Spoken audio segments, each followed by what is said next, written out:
Alright, good morning, good morning, good morning po sa inyong lahat mga kababayan, Batang Maynila to. May nakita lang po ako isang post ng Board Productive. Ito pong Board Productive, Facebook page po ito na anti-TBJ. At ito po ay talaga ng mga panatiko ng Tape Incorporated. At meron po pinost sila. Ito po yan mga kababayan yung post ng Board Productive. Sabi nila, wow! At yan pinakita nila itong mas masarap pag open to change. Ito po ang all new Pepsi. Alright, yan mga kababayan, ipinost nila. At syempre, alam nyo naman, ito po kasing salitang Pepsi. Matagal na pong issue ito na ibinabato laban sa TBJ. Kaya sinamantala nila itong pagpapalit ng logo ng Pepsi. Alright, so kasi ito mga kababayan, papakita ko sa inyo yung huling logo ng Pepsi. Yan mga kababayan, sila po ay naglabas kasi ng bagong logo. At ito po ay yung lumang logo ay 2008 pa po. So matagal na po yan. At ngayong 2023, nagpalit na po sila. Ito po, nag-introduce na po ang Pepsi ng bagong logo to celebrate their 125th anniversary. It's a bolder take on earlier iterations and designed for use on social media and other interactive media. Ayan mga kababayan.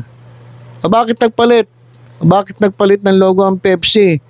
Ito, when talking about the rebranding, Mauro Porcini. Ito po si Mauro Porcini, ang Chief Design Officer ng Pepsi Company, PepsiCo. Sabi niya sa USA Today that the new design is meant to represent great energy and confidence and boldness. And with updated colors and fonts, we do agree that it does. So yun mga kababayan, yung bagong logo ng Pepsi. At ito na mga Board Productive ginamit sa kanilang post. At alam nyo na, kasi pag binanggit na yung Pepsi, alam na panama yan paninira yan dito sa TBJ. Kasi itong issue na to mga kababayan, matagal na to at parang wala na mga naging basihan. At wala po atang demandang naisampa laban dito sa TBJ tungkol nga dito sa binabanggit nilang Pepsi. So yun po mga kababayan, yung ginagawang issue na naman ng kalaban ng TBJ. Kumbaga mema lang. Mema lang, may maipost lang, may maipanira lang laban sa TBJ. Pati ba naman yung pagpapalit ng logo ng Pepsi ginawang issue. At sinamantala para muling mabuksan o mapag-usapan itong issue na ibinabato laban sa TBJ na noon pa na hanggang ngayon naman ay hindi napatunayan.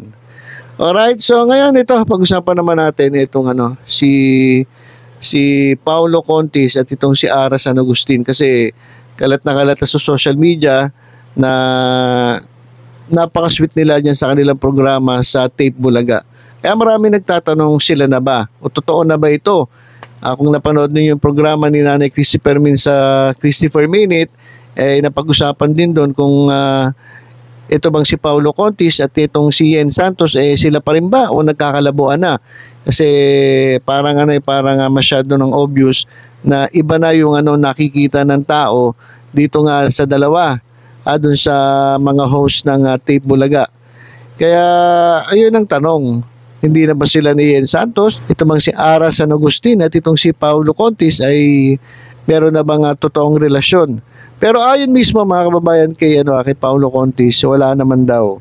Kumbaga yun ay scripted. Parang yun lang ang gusto ng Tape Incorporated. So parang gusto lang ata nilang gayahin itong Aldab.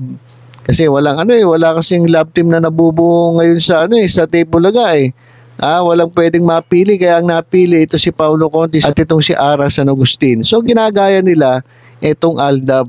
So ang tawag sa kanila, Paura. O yan mga kababayan, yung panibago nilang gimmick at hindi naman daw totoo, sabi ni Paulo Contis mismo. At ito lamang ay parte ng kanilang programa, pangdagdag kilig. Yan po yung sinasabi nila. O dyan po sa Tape Bulaga. pampadagdag kilig. Malay nyo, sumikat din ito katulad ng pagsikat ng phenomenal na Aldab.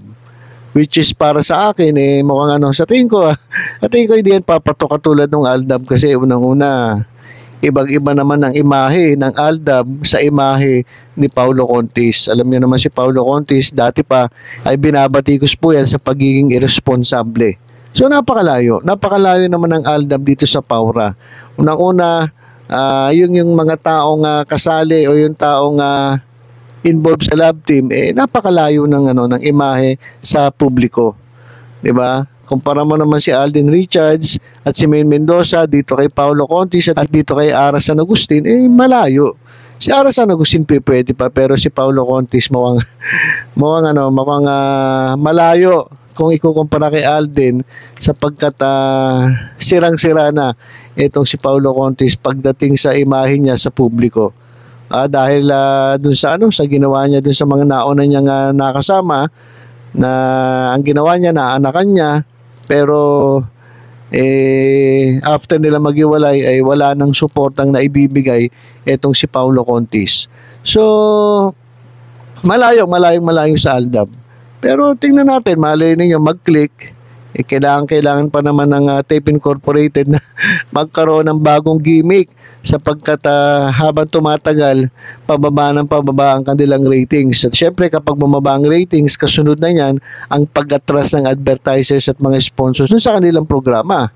'Di ba? So, yan mga kababayan yung ating latest update. Unang-una, ito nga po mga FB pages na anti-TBJ ay ginamit po itong pagpapalit ng logo ng Pepsi Company at alam niyo na gagawan lahat ng issue para masira itong TBJ. At pangalawa, ito nga po yung kanilang Paura na pinapalabas silang bagong Aldab na hindi ko alam kung magkiklik. Ang gusto lang naman daw nila dyan sa Tape Bulaga ay makadagdag ng kasiyahan at makadagdag kilig o dyan sa kanilang programa para makahatak ng audience. So yun lang po muna mga kababayan, tutok-tutok lang dito sa Batang Maynila Toit sa mga susunod pang mga updates. Ingat po tayong lahat. God bless.